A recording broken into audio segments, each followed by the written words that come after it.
Hi there and welcome to Meal Prepping and Planning with Candace Lee Fired Up, me, your meal prep coach. So let's get you started. Simple steps to getting this either in your kitchen, in your repertoire, maybe you're restarting, maybe you're just like, I don't even know where to go. Let's just get this broken down into simple steps. Step one is actually taking time to schedule. So it means also scheduling your scheduling. So it means pull out your calendar and take a look at your whole week. See what's going on. Maybe you're out and about a lot. Maybe you're home. Maybe you're traveling. Who knows?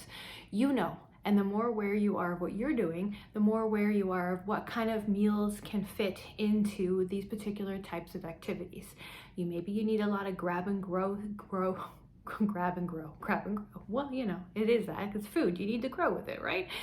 Grab and go snacks, breakfast, lunches, things like that. Maybe you need more of the cook once, eat twice scenario because you need quick warm up and move out. Maybe you need those 20-minute meals and you're great. Or maybe it's okay for it to take an hour or two because you're home and that's what you want to be doing. But the more aware you are of your week and how your activities are, the easier it will be to put in place the type of meals that you want to eat and what you normally would go for. So grab your calendar that you normally work on and grab a piece of paper.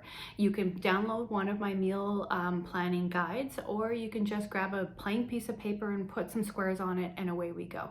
So just kind of look at your week, Monday to Saturday, Monday to Sunday, whatever your week looks like. If you want to start only with 3 days, work with 3 days and just write in what you're basically going on, if you're out and about, or what kind of situations are going, and then let's start putting in some meals.